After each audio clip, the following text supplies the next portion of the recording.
Si vous demeurez dans ma parole, vous êtes vraiment mes disciples. Alors vous connaîtrez la vérité, dit le Seigneur. Celui qui m'a vu a vu le Père. Amen. Maranatha.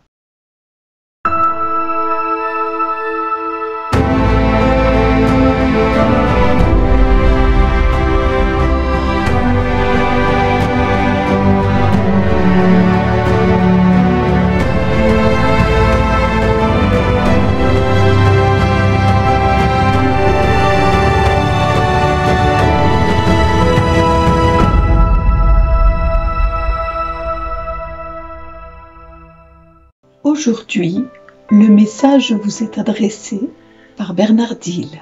Bonjour les amis, puisque vous me connaissez, vous connaîtrez aussi mon Père. Dès maintenant, vous le connaissez, et vous l'avez vu. Philippe lui dit, « Seigneur, montre-nous le Père. Cela nous suffit. » Jésus lui répond, « Il y a si longtemps que je suis avec vous, et tu ne me connais pas, Philippe. Celui qui m'a vu a vu le Père. Comment peux-tu dire « montre-nous le Père » ?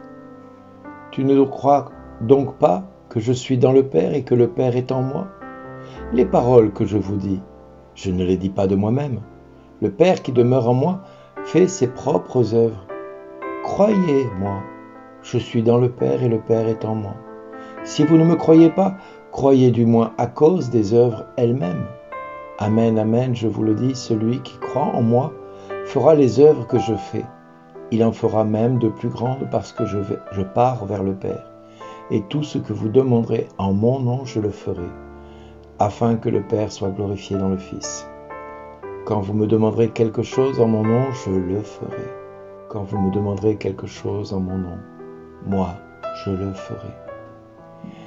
C'est tellement beau, c'est tellement merveilleux cet évangile de Jean, que je ne me lasse pas de le lire et de le relire, et de découvrir à chaque recoin de phrases et de virgules une merveille, une splendeur dans la créativité de Jean, capable de susciter l'intérêt et la lecture de chaque mot avec autant de bienveillance, avec autant de délicatesse. Oui, je ne me lasse pas de lire cet évangile, comme je ne me lasse pas de relire les Actes des Apôtres qui nous racontent de manière merveilleuse comment Paul va à Antioche de Pisidie donner une parole qui va surprendre l'auditoire. Et oui, presque toute la ville se rassembla pour entendre la parole du Seigneur, et quand les Juifs virent les foules, ils s'enflammèrent de jalousie. Ils contredisaient les paroles de Paul et l'injuriaient.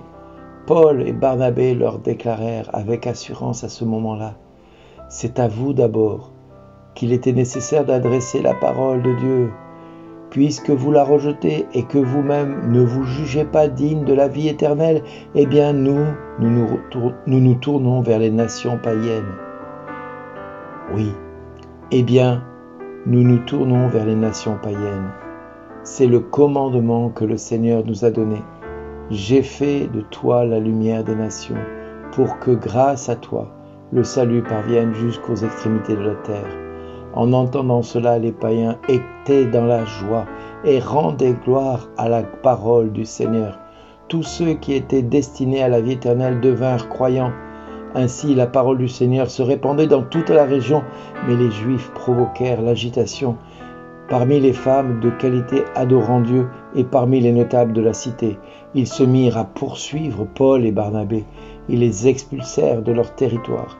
Ceux-ci secouèrent contre eux la poussière de leurs pieds et se rendirent à Iconium, tandis que les disciples étaient remplis de joie et d'Esprit Saint. Moi, je suis émerveillé de voir, je dirais, le côté rocambolesque, le côté historique, le côté spectaculaire de l'annonce de la parole, qui va jusqu'à provoquer, comme Jésus savait le faire déjà auprès du peuple d'Israël, auprès des pharisiens. Paul et Barnabé continuent à provoquer le peuple de Dieu qui se pense héritier d'une grâce que personne ne peut leur enlever, mais à cause de la dureté de leur cœur et de leur aveuglement, détrônés de leur gloire, détrônés de leur poste, détrônés de leur oracle, dans lequel ils ont vraiment la capacité à un moment donné de transmettre quelque chose. Mais là, plus personne ne les écoutera, plus personne ne se tournera vers eux.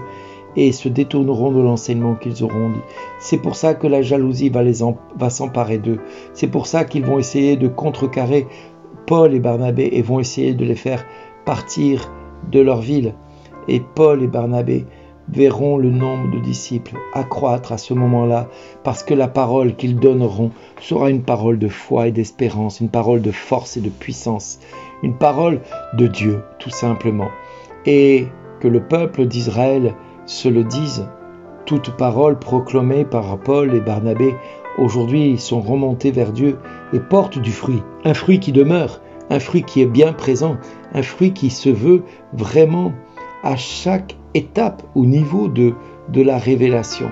Et c'est pour ça que l'évangile de Jean est merveilleux, parce qu'il vient compléter ce que les actes disent. On a du mal à comprendre pourquoi Jésus nous parle ainsi en énigme.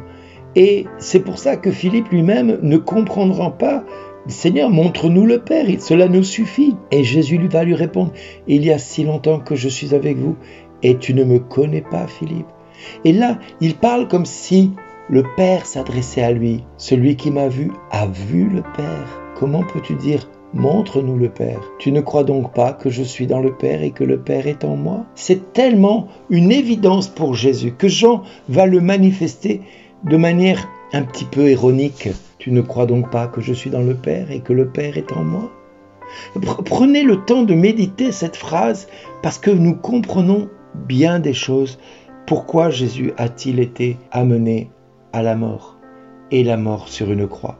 Pourquoi Jésus a-t-il dû donner sa vie? Parce que tout simplement, Jésus savait pertinemment qu'en donnant sa vie, il ferait de nous des témoins jusqu'à l'extrémité de la terre. Et bien évidemment, dans cet évangile de Jean, il nous est bien signifié que nous ferons les œuvres que lui a fait, exactement ce que Paul et Barnabé ont fait.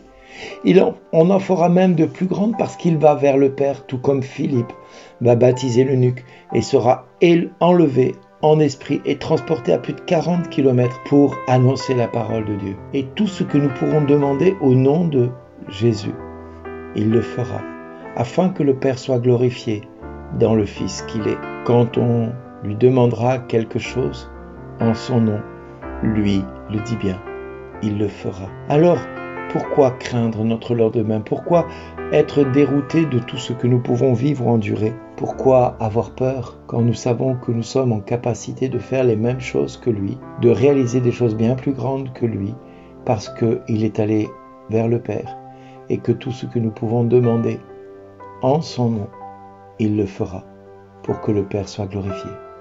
Alors, en son nom, je demande, Père, au nom de Jésus, permets que ceux qui écoutent ces 7 minutes tous les jours puissent confesser ton nom de plus en plus et ne pas craindre le lendemain, ne pas craindre le quotidien, ne pas craindre l'adversité et le dénigrement, ne pas craindre le rejet, parce que Seigneur, tout ce que nous te demandons en ton nom, toi, tu t'engages à le faire. Alors merci Papa, par le nom de Jésus, merci pour ce que tu fais et ce que tu vas accomplir. Comme tu nous le dis à chacun de nous, je te le dis Papa, merci d'exister dans ma vie. Parce que toi tu me dis, et tu le dis à tous mes frères, merci d'exister. Amen.